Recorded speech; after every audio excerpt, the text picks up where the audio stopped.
Long short term में देखें तो इतनी वैकेंसीज एज अ फ्रेशर के लिए नहीं आ रही है, एक्सपीरियंस लेवल के लिए आ रही है, फ्रेशर्स के लिए नहीं आ रही जो पढ़ाई किया था इंजीनियरिंग में, तो अभी जैसे आप इंडस्ट्री में है तो किस लेवल तक वो हेल्प करता है आपका जो मतलब कॉलेज का जो नॉलेज था? है। ये बच्चे अनप्लेस्ड है, तो ये अनप्लेस्ड क्यों है? उनका प्लेसमेंट लेट से 5 लाख रुपीस का हो चुका है, अब 20 लाख रुपीस का जॉब क्लेम करें, वो तो ऑब्वियसली कोई क्लेम नहीं कर सकता ना। अब मतलब up to 20 lakh rupees job है, 5 लाख रुपीस का भी तो जॉब ही जॉब माना जाएगा। Even we are giving a multiple job होगा, उसके बाद भी हम हेल्प कर रहे हैं, लेकिन ऐसा तो कोई गारंटी नहीं कर सकता आप ज्वाइन करोगे कोचिंग इंस्टीट्यूट और आपकी 20 लाख रुपीस की जॉब मिल जाएगी। ये फ्रेशर अगर मैं इंटरव्यू दे रहा हूँ एमएनसी में, तो सामने वाला जो इंटरव्यू ले रहा है मेरे से क्या एक्सपेक्टेशन रखेगा, फिर एमएनसी जो मुझे हायर करने वाला है? तो आजकल तो लाइक कुछ भी हो जाए, मतलब आईआईटी एनआईटी टायर 2 टायर 3 सबको ही एक ही टर्म खा रहा है, रिसेशन। कुछ भी हो तो रिसेशन रिसेशन। तो लाइक आपको क्या लगता है कि जिन चीप का इतना शॉर्टेज है फिर भी इस मार्केट में इतना रिसेशन क्यों है? So hello guys, welcome to the fourth episode of hardware गपशप। तो जब मैं लिंक्डइन को स्क्रॉल कर रहा था राइट कि इस एपिसोड में किसको गेस्ट बोला, तो मेरे मन में ऐसा था कि जो कोई एक हो जो हार्डवेयर का इंडस्ट्री में सर्व कर चुका हो एंड उसका हार्डवेयर में खुद का कोई स्टार्टअप हो, तो इंडस्ट्री का इनसाइड न्यूज, देन अभी हार्डवेयर का स्टार्टअप में क्या सीन चलो उसके बारे में बताए। तो एक नाम मुझे दिखा, रजत कुमार सिंह करके, तो उनसे मैंने बात किया। तो वो एक्चुअली जायलिंक एएमडी जो है VLSI का जायंट कंपनी, उसमें उन्होंने ऑलरेडी सर्व कर चुका है एंड वो करंटली सब छोड़ के खुद का स्टार्टअप चला रहे हैं VLSI फॉर ऑल करके। सो उस स्टार्टअप में वो क्या करते हैं कि अलग अलग जो स्टूडेंट्स हैं, अंडर ग्रेड हो गए, ग्रेड हो गए, जिनको भी ट्रेनिंग चाहिए, तो हैंड्स ऑन ट्रेनिंग प्रोवाइड करते हैं, इंडस्ट्री रेडी करवाते हैं। तो आज उनका एक्सपीरियंस सुनते हैं कि उन्होंने इतने साल की जर्नी में क्या सीखा एंड वो बच्चों को इंडस्ट्री रेडी कैसे करते हैं, देन VLSI में इंडस्ट्री में क्या स्कोप है, बच्चों को क्या जानना चाहिए, क्या नहीं जानना चाहिए। ठीक है, so let's start the podcast, hope you will enjoy the podcast. Hello, hi people, how are you, कैसे हो? फाइन, आप कैसे हैं सर? बढ़िया तो बढ़िया। एक बार सर के मुंह से ही सुन लेते हैं सर के बारे में, राइट? मैंने तो बता दिया, फिर भी सर एक बार आप अपने बारे में थोड़ा बता दीजिए। मैंने बेसिकली बीटेक किया हुआ है दिल्ली कॉलेज ऑफ इंजीनियरिंग से, DTU से, दिल्ली टेक्नोलॉजिकल यूनिवर्सिटी से। फिर उसके बाद मैंने डिफरेंट कंपनीज में काम किया अराउंड 3 साल। फिर साइड बाय साइड मैंने स्टार्टअप किया था और 2022 में मैंने रजिस्टर किया था company as a private limited. तो जब से अभी फुल टाइम में मैं founder of VLSI for all. तो जैसे अभी VLSI और हार्डवेयर का भी बहुत बूम आ रहा है, राइट? तो बच्चे भी बहुत इंटरेस्टेड हैं, तो क्या सीन चल रहा है अभी इंडस्ट्री में आपके हिसाब से? अभी क्या है VLSI एंड हार्डवेयर में? अभी एज अ लॉन्ग टर्म देखें तो VLSI बूम कर रहा है, लेकिन एज अ टेम्पररी बेसिस पे देखें कि ये वाला पीरियड कैसे चल रहा है, लेट्स से 1 साल से वो भी रिसेशन में चल रहा है। तो IT भी रिसेशन में चल रहा है, VLSI भी रिसेशन में चल रहा है, क्योंकि रिलेटिवली प्रोजेक्ट्स इंडिया में कम आ रहे हैं। तो ग्रोथ हो रही है, लॉन्ग टर्म में ग्रोथ हो रही है, लेकिन ऑब्वियसली प्रोजेक्ट्स कम आ रहे हैं, प्लांट्स लग रहे हैं, गुजरात में इतना डेवलपमेंट हो रहा है, उड़ीसा में डेवलपमेंट हो रहा है, लेकिन लॉन्ग शॉर्ट टर्म में देखें तो इतनी वैकेंसीज एज अ फ्रेशर के लिए नहीं आ रही है, एक्सपीरियंस लेवल के लिए आ रही है, फ्रेशर्स के लिए नहीं आ रही है। तो अभी अगर देखें तो बहुत जगह सुनने मिलता है कि VLSI is going to disrupt the world in next few years. तो ऐसा क्यों? लाइक इसके पहले तो VLSI का ऐसा कुछ क्रेज नहीं था, अभी 3-4 सालों में ही क्रेज ज़्यादा देखने मिल रहा है। क्योंकि अवेयरनेस है, अभी गवर्नमेंट ने काफी सारे इनिशिएटिव्स लाए हैं, और 2000 एज लॉकडाउन में काफी सारा बूम हुआ था एकदम से इंडस्ट्री, राइट? तो उस टाइम पे काफी ज्यादा जॉब्स आई थी रिलेटिवली। तो लाइक जैसे आपका बैकग्राउंड, आपने बताया कि आपने बीटेक किया DTU से, तो उस बैकग्राउंड में जैसे आपने जो पढ़ाई किया था इंजीनियरिंग में, तो अभी जैसे आप इंडस्ट्री में है तो किस लेवल तक वो हेल्प करता है आपका जो मतलब कॉलेज का जो नॉलेज था?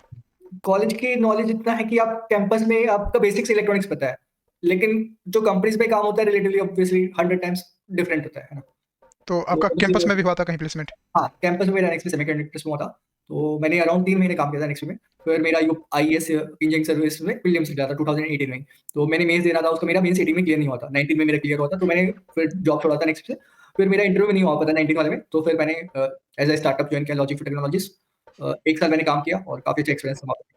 तो लॉजिक फ्रूट एक स्टार्टअप था, तो उसमें लाइक कैसा आपको एक्सपीरियंस था as a startup, growing startup startup? नहीं बोल सकते कि मीडियम कंपनी बोल सकते हैं, क्योंकि almost like 10 more than 10 years हो चुके हैं और काफी अच्छी कंपनी है, ग्रोइंग कंपनी है। वर्क एनवायरनमेंट एंड कलीग्स कैसे थे और वहाँ पे? एनवायरनमेंट अच्छा है। मेरी उनके CEO से बात हुई थी, काफ़ी फ्रेंडली हैं, अच्छे हैं, और टीम बहुत अच्छी है। और ऑब्वियसली लाइक सैलरी एक्सपेक्टेशन भी देखें तो काफ़ी अच्छी है, मतलब एज़ अ फ्रेशर पे लेके तो सैलरी भी काफ़ी अच्छी दे रहा है। बस शेयर्स वगैरह नहीं है, वो वाली बात बोल हाँ, सकते ईसॉप्स हैं। वगैरह शेयर्स नहीं नहीं होंगे, हाँ। है, वर्क एनवायरनमेंट अच्छा है, लर्निंग के लिए काफ़ी अच्छा है, क्योंकि आप वहाँ पे 1 साल या 2 साल या 3 साल काम कर लेते हैं, तो आप डायरेक्टली प्रोडक्ट बेस्ड कंपनी में शिफ्ट हो सकते हैं। क्योंकि मेरे साथ एक दोस्त, मेरे साथी लोग थे, एक ने गूगल में स्विच किया है, राइट? एक ने AMD में स्विच किया, तो लर्निंग के हिसाब से काफ़ी अच्छा है। तो लाइक जैसे मैं कहीं पढ़ रहा था कोट में, राइट, कि like VLSI is not just building circuits, it's making bridge between reality and idea. मतलब आपका एक आइडिया आ रहा है कि मुझे ये करना है, तो you can make on cheap and आप अपने आइडिया को रियलिटी में कन्वर्ट कर सकते हो। एंड जब भी कॉलेज में कुछ भी ऐसा आइडिया आता है तो उसको हम रियलिटी में जब भी करना चाहते हैं तो Xilinx का जो भी फ्री का सॉफ्टवेयर था हम यूज करते हैं। एंड आप Xilinx में सर्व कर चुके हो वन एंड 1.5 ईयर। तो आपका कैसा एक्सपीरियंस रहा उस MNC में, इतना बड़ा MNC में? Xilinx में मैंने वर्क फ्रॉम होम किया था, तो मेरे को कैंपस का इतना पता आइडिया नहीं है, लेकिन टीम का एज अ टीम बात करें तो टीम बहुत काफी बड़ी थी। Xilinx के डायरेक्टर थे US टीम के, देन इंडिया में हैदराबाद में, then mentor, then finally fourth level में मैं। तो टीम में स्ट्रक्चर लेवल था काफी ज्यादा, है ना? तो वहाँ पे टीम काफी बड़ी है प्रोडक्ट बेस्ड कंपनी में, as compare to Logic Technologies team काफी बड़ी है।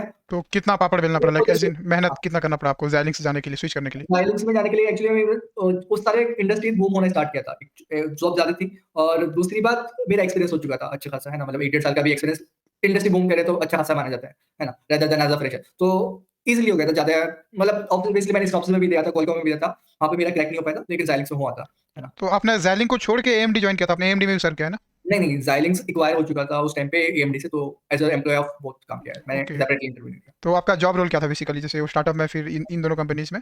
लॉजिक फॉर टेक्नोलॉजी में मेरा एफपीजीए ऐसी डिजाइन इंजीनियर था, बेसिकली एफपीजीए पे काम करता है लॉजिक फॉर टेक्नोलॉजी, ज्यादातर की साइट्स वगैरह एफपीजीए बोर्ड पे काम करता है, और Xilinx में मेरा वेरिफिकेशन इंजीनियर था। तो मतलब क्या काम रहता है बेसिकली जैसे? हाँ, और मैंने डिजाइन से वेरिफिकेशन में स्विच करा, तो मैंने सिस्टम एलो यूवीएम पढ़ा था, और जब स्विच किया था ना मैंने लॉजिक फॉर टेक्नोलॉजी से Xilinx में, तो मैंने सिस्टम एलो यूवीएम अच्छे से पढ़ लिया था, है ना।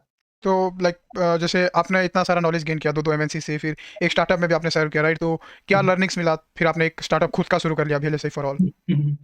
तो लर्निंग यही था कि भाई टीम टीम कैसे आप टीम के साथ कैसे काम करते हैं, क्या-क्या चैलेंजेस आते हैं, और मेरे साथ प्रॉब्लम हो रही थी, तो उस प्रॉब्लम को सॉर्ट आउट करने के लिए मैंने स्टार्टअप बनाया। मैं पढ़ाने का तो बेसिकली मैं 2020 से जनवरी से ही स्टार्ट किया था, और अराउंड 2.5 साल हमने पढ़ाया, फिर 22 में हमने 22 जून में हमने रजिस्टर किया कंपनी को as a private limited, right. तो प्रॉब्लम ये आ रहा था कि रिसोर्सेज़ हैं, कोचिंग सेंटर्स हैं, तो काफ़ी एक्सपेंसिव हो रहा है वहाँ पे, लेट्स से 80,000 90,000 रुपीज़, है ना। तो और दूसरी बात कि फ्री कंटेंट नहीं है, दूसरी बात, है ना, इतना ज़्यादा। तो हमने 2 चीज़ पे फ़ोकस किया, एक तो रिलेटिवली कम पैसे में पढ़ाना है, दूसरी बात फ्री कंटेंट भी देना है ना? तो 2 चीज़ पे फ़ोकस करके हमने स्टार्ट किया, और लाइक जैसे मेरे को लगा कि जॉब से ज़्यादा पैसे आने लगेगा, तो मैंने ऐसे जॉब जॉब अपनी तो कंप्लीटली छोड़ अभी टीम साइज क्या है, लाइक को फाउंडर आप अकेले हैं और भी कोई है फाउंडर? अभी फाउंडर मैं ही हूँ। तो हाँ, टीम तो साइज? टीम साइज़ अराउंड 30 है। तो अच्छा, तो उसमें पार्ट टाइम एम्प्लॉइज़ भी हैं, फुल टाइम भी हैं, फ्रीलांसर्स भी हैं, सॉफ्ट ऐप डेवलपमेंट के लिए सॉफ्टवेयर इंजीनियर्स भी हैं। तो वो आप जैसे VLSI फॉर ऑल में क्या प्रोवाइड करते हैं, लाइक एज इन ट्रेनिंग या फिर हैंड्स ऑन भी देते हैं? हैंड्स ऑन भी देते हैं। तो टूल्स की नॉलेज ऑब्वियसली इंपॉर्टेंट है, 8 टू 10 प्रोजेक्ट्स कवर करते हैं, फ्रंट एंड में हम, बैक एंड में भी let's say 2 to 3, depending on the faculty पे डिपेंड करता है वो तो कितना। हैंड्स ऑन ऑनलाइन ही रहता है, ऑफलाइन का सेंटर भी है कोई? ऑफलाइन में नहीं है अभी, ऑफलाइन में हम most probably by the end of this year और नेक्स्ट ईयर हम खोलेंगे। तो हैंड्स ऑन जो भी है like industrial online tools? Online हाँ, इंडस्ट्रियल टूल्स भी हैं और कुछ ओपन सोर्स टूल्स भी हैं, कॉम्बिनेशन ऑफ बोथ। अच्छा। तो लाइक जैसे अभी सारे मार्केट जो जैसे अभी VLSI फॉर ऑल आप पढ़ा रहे हैं, तो एडटेक एक है, ठीक है? तो एडटेक मार्केट में आपके जो डोमेन है उसमें कंपटीशन भी आपका होगा, तो क्या कंपटीशन है अभी आपके मार्केट में? कंपटीशन में ऑनलाइन में देखें तो 2-3 कॉम्पिटिटर्स हैं, ऑफलाइन में ज़्यादा कॉम्पिटिटर्स है बेसिकली बैंगलोर में देखें तो, है ना? ऑनलाइन में इतना नहीं है, लेकिन हैं कॉम्पिटिटर्स। तो तो हाँ। इवन इवन जैसे कि किसी रैंडमली बंदे ने स्टार्ट स्टार्ट कर दिया इल्लीगली, लेट्स से जॉब कर रहा है वो, और इल्लीगली आपसे पैसे ले रहा है, वो भी आपको let's say VLSI XYZ, right, उसने खोल दिया इल्लीगली, उसकी कंपनी रजिस्टर्ड नहीं है। अब वो हमको डिफेम करने लगता है, तो ऑब्वियसली फिर हमको कुछ ना कुछ करना पड़ता है ना? तो वो थोड़े चैलेंजेस आते हैं अभी, क्योंकि हम हमारी तो प्राइवेट लिमिटेड कंपनी है ना, तो इल्लीगली कोई सेल कर रहा है अपना कोर्स, या फिर हमारे कंटेंट को टेलीग्राम पे किसी ने शेयर कर दिया, तो वो थोड़ी ज़्यादा डिफिकल्टीज आती है, और तो चैलेंजेस हम देख ही अभी रहे तक हैं। क्या चैलेंजेस है जिन कोई कॉम्पिटिटर के साथ हेड ऑन कोलिजन या फिर कोल्ड वॉर टाइप? हाँ, तो एक तो टेलीग्राम पे हुआ था कि एक ऑडियो चलाया था कि किसी दो रिसेशन तो चल ही रहा है अभी, तो 2-3 बच्चों को टारगेट कर लिया था उन्होंने कि भई ये बच्चे अनप्लेस्ड हैं, तो ये अनप्लेस्ड क्यों हैं? उनका placement let's say 5 lakh rupees का हो चुका है। अब 20 लाख रुपीज़ का जॉब क्लेम कर रहे हैं, वो तो ऑब्वियसली कोई क्लेम नहीं कर सकता ना। अब मतलब up to 20 lakh rupees job है, 5 लाख रुपीज़ का भी तो जॉब ही जॉब माना जाएगा। Even we are giving the multiple job और उसके बाद भी हम हेल्प कर रहे हैं, लेकिन ऐसा तो कोई गारंटी नहीं कर सकता आप जॉइन करोगे कोचिंग इंस्टीट्यूट और आपकी 20 लाख रुपीज़ की जॉब लग जाएगी, है ना? वो तो हमारे टर्म्स एंड कंडीशन में साफ-साफ लिखा हुआ है। तो ऐसी-ऐसी पोस्ट आने लगी लिंक्डइन पे 2-3 बार। तो हमने फिर लीगल नोटिस वगैरह प्रोवाइड किया, तो फिर उन्होंने लाइक एक्शन मतलब अपना मतलब सॉरी वगैरह बोला उसके बाद। तो वो जब सॉर्ट आउट हो गया, तो एक दो इन्फ्लुएंसर आए हमारे अगेंस्ट। तो इन्फ्लुएंसरों ने बोला कि ये ऑडियो है, ये है, वो है। तो हमने पुलिस के पास गए, एफआईआर करी। तो पुलिस एफआईआर में पता चला कि भई ये तो है, इसकी कोई सोर्स नहीं है ना? सोर्स नहीं है, प्लस ऑडियो मैच कराई उन्होंने, जो कि प्रोसेस होता है पुलिस का। पुलिस में बिल्कुल क्लियर हुआ कि ऑडियो फेक एआई बेस्ड मतलब आधा-अधूरा ट्रिम वगैरह करके जैसे भी है, उन्होंने क्रिएट किया है। तो कोचिंग सेंटर ने प्रोवाइड किया था। एक मैम है, ये लेडी है जिनको भी प्रोवाइड किया था, तो उनके बारे में हमने लिखा भी था। तो ये केस हुआ तो था। सॉर्ट आउट हो चुका है, अभी भी चल रहा अभी है? नहीं हुआ, अभी नहीं हुआ, हम अभी कोर्ट में भी जाएँगे इसके अच्छा। बाद। तो जैसे अभी आपने बोला कि ट्रेनिंग देते हैं, तो ये तो सब चलता है, कॉमन है मार्केट में। तो आपने जैसे अभी MNCs में भी सर्व किया, तो एक MNC अगर एक फ्रेशर्स को हायर कर रहा है, तो क्या एक्सपेक्ट करता है एज ए फ्रेशर? अगर मैं इंटरव्यू दे रहा हूँ एक MNC में, तो सामने वाला जो इंटरव्यू ले रहा है मेरे से क्या एक्सपेक्टेशन रखेगा, फिर MNC जो मुझे हायर करने वाला है? देखो रोल पे आप फ्रंट एंड में जा रहे हो, तो आपको फ्रंट एंड वाली स्किल चाहिए, बैक एंड में जा रहे हो तो बैक एंड वाली स्किल चाहिए। आपको एटलीस्ट जो जॉब के लिए अप्लाई कर रहे हो, एटलीस्ट आपको 80% आना चाहिए वो जॉब डिस्क्रिप्शन का, है ना? है ना? आपने मतलब वो चीज़ प्रैक्टिकली भी नहीं की है, आप इंटरव्यू सिट कर रहे हो, है ना? तो आपको एटलीस्ट थ्योरेटिकल नॉलेज लेके जाना है। तो लाइक जैसे कंपनीज का जो एक्सपेक्टेशन रहता है, तो उसको मीट करने के लिए मास्टर्स करना देखो जरूरी है? कंपनी कंपनी का एक्सपेक्टेशन भी सीज़न टू सीज़न बदलता है। जैसे कि रिसेशन में अब आपको 100% भी आता है, तो 100% भी 10 बच्चों को आते हैं और सीट उनके पास 2 हैं, तो रिलेटिवली बेटर 2 को ले जाएगा। अब लेट्स से बूम करे इंडस्ट्री, राइट? है ना, और आपको 70% भी आता है ना, और 100% नहीं आता, तो आपका सिलेक्शन हो जाएगा, क्योंकि उनके पास सीट्स हैं उसके लिए, है ना, वो आपको सिखा लेंगे, वो दिक्कत नहीं है। तो जैसे मास्टर्स जो रहता है एमएस, तो उसका क्या है, लाइक कंपनी एक्सपेक्ट करता है कि एक मास्टर्स को मैं लाइक एज इन बैचलर्स और मास्टर्स का रेशियो क्या रहता है एमएनसीज में? थोड़ा रिलेटिवली ज़्यादा मास्टर्स को प्रेफ़र किया जाता है, लेकिन अगर आपके पास स्किल्स है तो बीटेक को भी कंसिडर किया जाएगा। मैंने खुद बीटेक किया हुआ है, तो आपने क्या आई गेस बीटेक ही किया होगा, हाँ, तो आपको भी होगा। तो जैसे बस लाइक आपने इतने जगह काम किया है, आप अभी एक मतलब ट्रेनिंग प्रोवाइड करे, तो एक रहता है IIT NIT is a brand value, तो उनको हरदम टायर 2 टायर 3 से कंपेयर किया जाता है, एंड ऑलवेज आईआईटी एनआईटी के स्टूडेंट्स प्रेफरेंस मिलता है। तो हुँ। मतलब आपको जब काम कर रहे थे या फिर जब ट्रेनिंग देते तो कुछ डिफरेंस महसूस होता है टायर 3 के स्टूडेंट्स एंड आईआईटी एनआईटी के स्टूडेंट्स में? देखो, एज़ अ एंट्री लेवल थोड़ा डिस्टिंग्विश होता है। लेट्स से शॉर्टलिस्टिंग में आपको हेल्प मिल जाएगी, एनआईटीज़ आईआईटीज़ में, रेफरल में थोड़ी हेल्प मिल जाएगी, क्योंकि एम्प्लॉइज़ एनआईटीज़ और आईआईटीज़ के ज़्यादातर होते हैं। लेकिन आपको इंटरव्यू में उसके बेसिस पे अगर आप आंसर दे पा रहे हो तो सिलेक्शन होगा, आंसर नहीं दे पा रहे हो नहीं होगा। दूसरी बात, अगर आप कंपनी में घुस चुके हो, आप परफॉर्म कर रहे हो तो कंपनी में परफॉर्म नहीं कर रहे हो तो नहीं प्रमोशन होगा, है ना? कंपनी ले ऑफ भी कर सकती है। तो इंटेल ने तो कितने सारे ले ऑफ भी किए थे इंटर्न्स को, है ना? तीसरी बात, एक्सपीरियंस एंट्री लेवल पे मैटर करेगा, है ना? एक्सपीरियंस हो गया, फिर कोई नहीं पूछने वाला, आप एनआईटी से, आईआईटी से, लोकल कॉलेज से कोई नहीं पूछने वाला उसके बाद। तो एक्सपीरियंस एंट्री लेवल पे थोड़ा डिस्टिंग्विश होता है, लेकिन ऐसा सच नहीं है। तो जैसे क्योंकि थिंकिंग प्रोसेस में। मेरे डाय मैं डायरेक्टर की बात करूँ कि मेरे डायरेक्टर यूएस वाले थे, सैनफोर्ड यूनिवर्सिटी से थे, आई गेस किसी बड़ी यूनिवर्सिटी से थे। मेरे को नाम भी पता नहीं है, किसी बड़ी यूनिवर्सिटी से, लेट्स से वर्ल्ड की टॉप 5 यूनिवर्सिटी से थे। लेकिन जो मेरे मैनेजर थे इंडिया के, ये आईटी दिल्ली से थे। उसके बाद मेंटर थे, मेंटर मेरे लोकल कॉलेज से थे हैदराबाद के, है ना? तो so mentor was able to survive. Just she is from like local college only, right? But she is able to survive because of the skills, right? अगर आपके पास स्किल्स है तो आप सर्वाइव करोगे, स्किल्स नहीं है तो आपको बार-बार चांस नहीं मिलेगा एनआईटीज़ का। चलो आपको एक बार चांस मिल गया, 2 बार मिल गया, बार-बार नहीं मिल पाएगा उसके बाद। तो बच्चों में भी ऐसा like thinking process and all में भी कुछ डिफरेंस रहता है, या फिर आईआईटी एनआईटी टायर 2 टायर 3 सब नॉर्मली रहते हैं? नहीं, डिफरेंस रहता है, डिफरेंस तो रहता ही है उसमें। जैसे एज इन किस टाइप का थोड़ा डिफरेंस? एडवांटेज तो मिलता ही है। थोड़ा मन में भी रहता है कि भई ये तो एनआईटी से है, तो रिलेटिवली ज़्यादा रहता है, लेकिन स्किल सेट है तो भई आप ले जाओगे। तो हमारे पास हंड्रेड्स ऑफ स्टूडेंट्स हैं कि भई आप लोकल कॉलेज से और स्नॉप्सिस और इंटेल तो सॉरी स्नॉप्सिस और कैडेंस, इतने सारे बच्चों को रेफरल से कॉल आता है, लोकल कॉलेज के बच्चों को, लाइक गाज़ियाबाद में इतने सारे कॉलेज हैं, एबीएस है, आईएमएस है, एक है। इतने सारे लोग बीटेक के बाद इनमें कैडेंस और स्नॉप्सिस में काम कर रहे हैं नोएडा में, है ना? तो तो आपका जो ऐसे है वीएलएसआई फॉर ऑल, इसमें भी आईआईटी एनआईटी से बच्चे हैं ट्रेनिंग लेते हैं? हाँ, हाँ, हमारे पास काफ़ी सारे बच्चे एनआईटी से हैं। आईआईसी बैंगलोर से भी 3-4 बच्चे हैं, आईआईटी दिल्ली से भी 2-3 बच्चे हैं, तो अच्छे खासे एनआईटी से तो काफ़ी सारे हैं, एनआईटी से तो भर-भर के हैं। लेकिन आईआईटीज़ और एनआईटी से भी लाइक अच्छे खासे रेशियो में है। तो आजकल का इंडस्ट्री का जो हायरिंग प्रोसेस है, राइट, कि पहले रेज्यूमे शॉर्टलिस्ट होगा, फिर एक रिटन टेस्ट करवाएंगे, देन उनको लेके हम अपना ट्रेनिंग करा देंगे, तो आपको लगता है क्या कि इसकी जगह इसको समथिंग लाइक दिस होना चाहिए कि पहले रिटर्न करवा लो, फिर उनका प्रैक्टिकल नॉलेज चेक करके फिर लेना चाहिए, ताकि वी विल गेट लाइक मतलब जो होता है ना कि एक अच्छा स्टूडेंट हमें मिले जो कि अच्छे से काम कर सके? आइडियली तो ये होना चाहिए कि भई एक टेस्ट कराते हैं, कंडक्ट फिर उसके बाद इंटरव्यू लेते हैं शॉर्टलिस्टिंग पे, जैसे कि एनवीडिया करा दिया कि रिसेंटली अभी एनवीडिया ने टेस्ट कराया था नेक्स्ट करके। मिराफरा वगैरह भी कराते हैं, टाइम टू टाइम ड्राइव्स चलती रहती हैं, तो उसमें हमको हर बच्चे को मौका मिलता है कि भाई हर बच्चा टेस्ट में तो बैठ रहा है ना? दूसरे शायद शॉर्टलिस्टिंग अभी एनवीडिया में शायद कुछ रिज्यूमे के बेस पे शॉर्टलिस्ट भी किया था, वो मेरे को आइडिया नहीं है अभी, कुछ बच्चे बता रहे थे। लेकिन एटलीस्ट सब बच्चों को चांस मिलना चाहिए टेस्ट में, वो मैं बोलना चाहता हूँ। लेकिन the thing is online test में कभी-कभी चीटिंग हो जाती है कि अभी हमको ट्रूचिप से कंप्लेंट आ रही थी कि भई कि ऑनलाइन टेस्टों में चीटिंग चल रही है, तो ऐसा एक प्लेटफ़ॉर्म होना चाहिए कि आप लाइव कैमरा उसमें ऑन करो, तो टेस्ट ले रहे हो ऑनलाइन तो ऑब्वियसली उसको प्रोटेक्ट करना चाहिए, मतलब सिक्योरिटी के साथ होना चाहिए प्रॉपर। तो आजकल तो लाइक कुछ भी हो जाए, मतलब आईआईटी एनआईटी टायर 2 टायर 3 सबको ही एक ही टर्म खा रहा है, रिसेशन, राइट? कुछ भी हो हुँ। तो रिसेशन रिसेशन। तो लाइक आपको क्या लगता है कि जिन चीप का इतना शॉर्टेज है फिर भी इस मार्केट में इतना रिसेशन क्यों है? एक्चुअली में इंडिया में तो इसलिए है क्योंकि प्रोजेक्ट्स नहीं आ रहे। यूएस में इसलिए क्योंकि वहाँ पे एक बैंकिंग का कुछ डिसरप्ट हुआ था वहाँ पे, है ना? तो अगर ताइवान वगैरह में, चाइना वगैरह में देखें तो इतना रिसेशन नहीं है उधर, तो लाइक क्योंकि अगर चिप शॉर्टेज है तो इंजीनियर्स का ज़्यादा रिक्वायरमेंट है, फिर भी रिसेशन, तो आपको चिप शॉर्टेज नहीं है ना सच, लाइक देखा जाए तो शॉर्टेज मतलब आपको मतलब हर चीज़ तो टाइम पे डिलीवरी हो रही है आई गेस, राइट? तो लेकिन अभी भी है, चिप शॉर्टेज है। लेकिन जो लॉकडाउन के टाइम पे था वो चिप शॉर्टेज जा रही थी उस टाइम पे, राइट? तो अभी स्टूडेंट्स ने क्या किया, गवर्नमेंट ने इनिशिएटिव्स लिए डिफरेंट डिफरेंट, तो काफ़ी सारे बच्चों ने अट्रैक्ट होके ट्रेनिंग ले ली, है ना? मतलब मोर देन एक्सपेक्टेशन कर लिया, और वही चीज़ अभी क्या हुआ, लेट्स से 1000 जॉब आ रही हैं और 1 लाख लोगों ने ट्रेनिंग ले चुके हैं। तो ये वाला दिक्कत एक मेरे हिसाब से आ रहा है।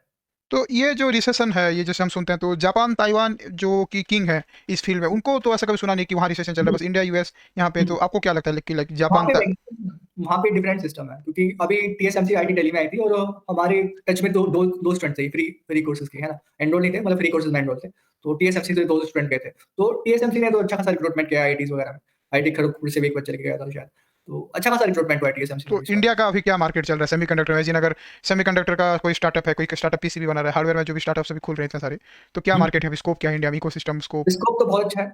अगर मैं बात करूँ कि आईआईटी मद्रास से मैं देख रहा था 5 स्टार्टअप्स निकले हैं सेमीकंडक्टर के, राइट? एक है इनकोर, आई गेस, या if I am not wrong, InCore. तो काफ़ी सारे रिस्क बेस्ड प्रोसेसर के स्टार्टअप्स आ रहे हैं इंडिया में, राइट? और गवर्नमेंट भी प्रमोट कर रहे हैं उन चीज़ों को, राइट? तो अच्छा चलेगा अभी तो, लाइक, लेकिन अभी थोड़ा-सा लाइक टेम्परेरी बेसिस पे देखें तो ऑब्वियसली डिफिकल्ट है। लेट्स से मार्च के बाद इम्प्रूव हो सकते हैं चीज़ें, क्योंकि नया फाइनेंशियल ईयर स्टार्ट होगा। तो इकोसिस्टम लाइक गवर्नमेंट का एंड से क्या बेनिफिट्स आपने इतना देखा है मार्केट को कुछ? गवर्नमेंट सबसे अच्छा प्रमोशन करती है, प्रमोट करती है आपको, है ना? दूसरी बात कि कोचिंग सेंटर्स को तो ऑब्वियसली इतना स्टाइपेंड्स वगैरह नहीं है, जैसे भी है। स्टाइपेंड नहीं, लेट्स से सब्सिडी नहीं है, लेट्स से, बट कंपनीज को सब्सिडी है रिसर्च वगैरह में। आईआईटीज़, एनआईटीज़ वगैरह में भी इसकी फैसिलिटीज़ वगैरह है। और प्रमोशन जो होता है वो ऑब्वियसली अच्छा खासा मोटिवेशन मिलता है उससे भी, राइट? तो गवर्नमेंट के एंड से भी लाइक अगर लाइक आपको कुछ लगता है क्या कुछ इंप्रूवमेंट होना चाहिए गवर्नमेंट या फिर इंडिया में जो इकोसिस्टम उसमें? अगर टूल को फिर किया जाए, टूल के हिसाब से, तो अब बच्चा अपना भी सीख सकता है। लाइक गूगल भी अपना टूल फिर लाइक कुछ tool, learning tool, license tools available कराना चाह रही है। गूगल भी इस चीज़ पे काम कर रही है। एटलीस्ट आप लर्निंग वर्जन्स निकालो हर टूल्स का, बैकएंड्स का निकाल दिया, तो बच्चा को ट्रेनिंग लेने की भी जरूरत नहीं पड़ेगी, अपना भी सीख लेगा वो, है ना? तो मेरे हिसाब से 10 टाइम्स इंप्रूव हो जाएगा, मतलब ग्रोइंग सेक्टर, मतलब लर्निंग सेक्टर में, अगर आप फ्री लाइसेंस टूल्स निकाल देते हैं बैकएंड के, फिजिकल डिजाइन के, लेआउट के, क्योंकि इन चीजों के तो लाइसेंस टूल मतलब काफी ज्यादा एक्सपेंसिव हो रहा है, राइट? तो लाइक जैसे अभी इतना सारे इनिशिएटिव चल रहा है तो जॉब अपॉर्चुनिटीज भी क्रिएट होना चाहिए, तो आपके हिसाब से अभी क्या अपॉर्चुनिटीज है फ्रेशर्स के लिए या फिर और जिनका? गवर्नमेंट ने निकाला हुआ है, गवर्नमेंट ने रिसेंटली निकाला भी हुआ है, क्योंकि मेरी 1-2 लोगों से बात हो रही थी किसी गवर्नमेंट कॉलेज के, तो उन्होंने फ्री फ्री टूल निकाला भी हुआ है रिसेंटली अभी। तो लेट्स से अभी क्या टूल होता का है। बात नहीं, मतलब एज इन अपॉर्चुनिटीज पूछा। जैसे अभी 23 में जो लोग ग्रेड हुए, जो लोग अभी 24 में ग्रेड होने वाले हैं, तो इस सेक्टर में तो अभी अपॉर्चुनिटीज, जॉब अपॉर्चुनिटीज भी और क्रिएट हो रहे होंगे, तो आपको क्या लगता है लाइक?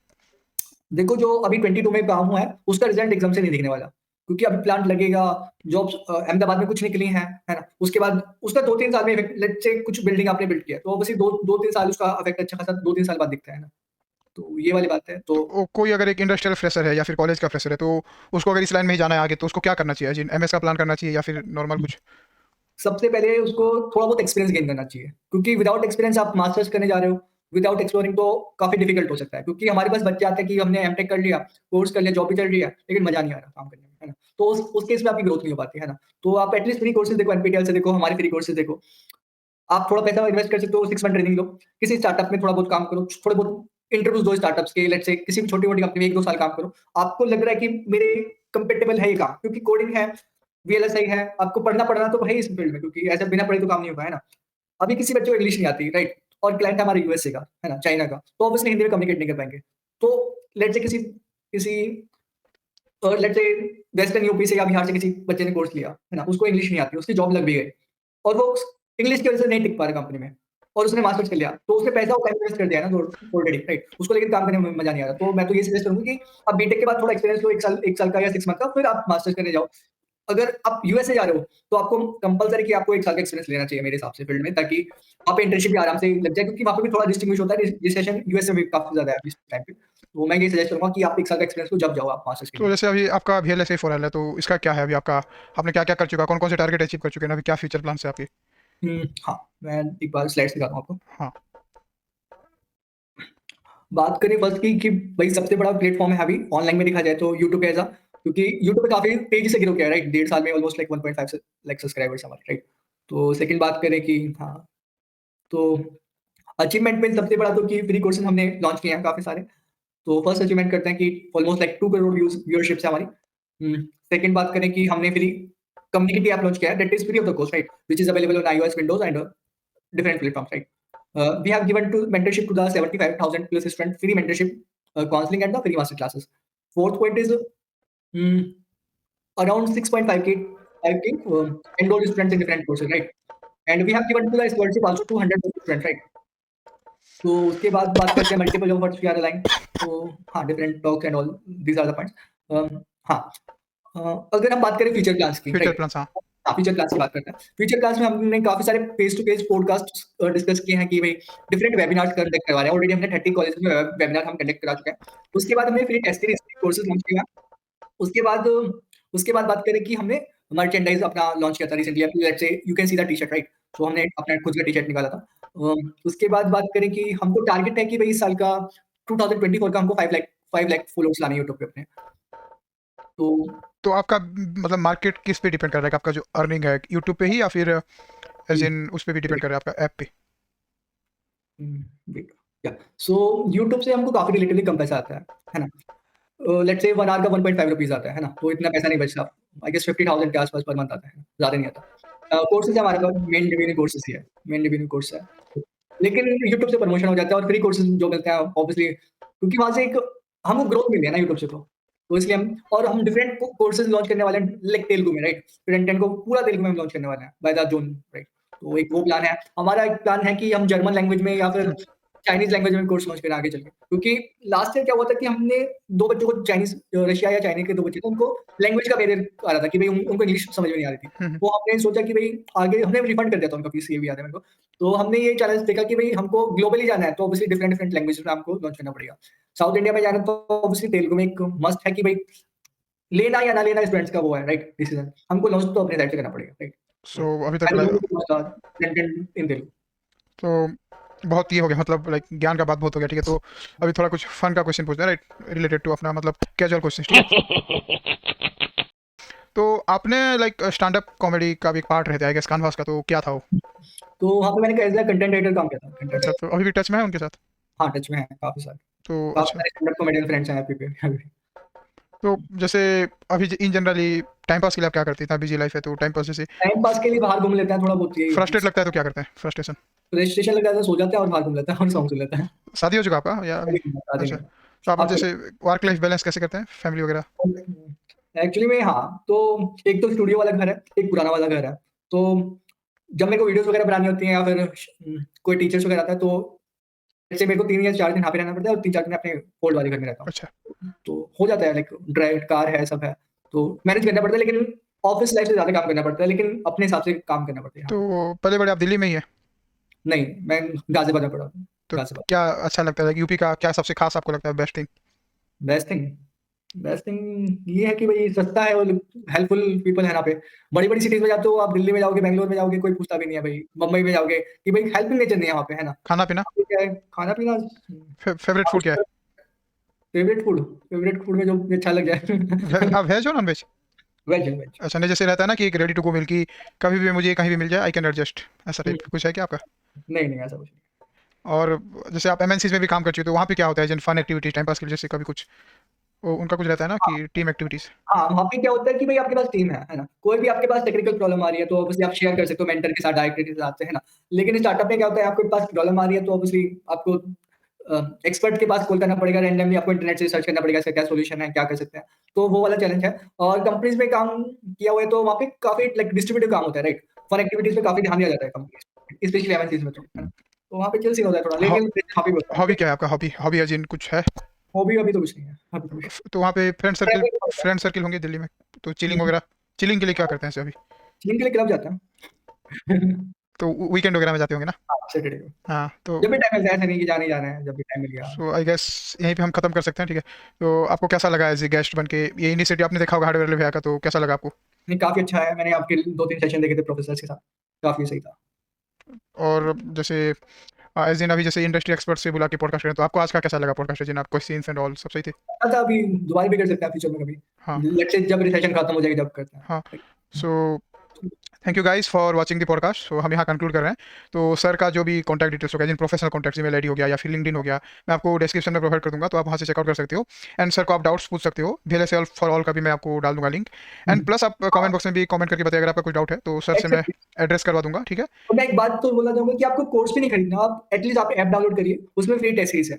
50 आवर्स का free of the cost content दे रहे हैं, राइट? आप फ्री कोर्सेज़ देखिए, आपको लगता है कि वर्थ इट है, तो कोर्स में जाना चाहिए, अदरवाइज़ नहीं जाना चाहिए। और आपको पहले इंटरेस्ट देखना चाहिए कि भई अपने आप 70,000-80,000 रुपीज़ कहीं किसी भी कोचिंग सेंटर में इन्वेस्ट करो, तो फ्री कोर्सेज़ ज़रूर देखना चाहिए। सो ठीक है गाइज, आप सर को फॉलो कीजिए एंड ऐसे ही और कंटेंट चैनल में आते रहेंगे बहुत जल्द। तो आप ये वीडियो को भी लाइक शेयर एंड सब्सक्राइब, मतलब अपने दोस्तों से शेयर कर कीजिए, वीडियो को लाइक कीजिए, चैनल को सब्सक्राइब कीजिए, हार्डवेयर को एक्सप्लोर कीजिए। तब तक के लिए bye, see you, and we will next अच्छा कोई और गेस्ट को हम बुलाएंगे और अलग हार्डवेयर का डोमेन को हम एक्सप्लोर करेंगे। तब तक के लिए bye bye. Bye bye. Bye, thank you thank sir. You.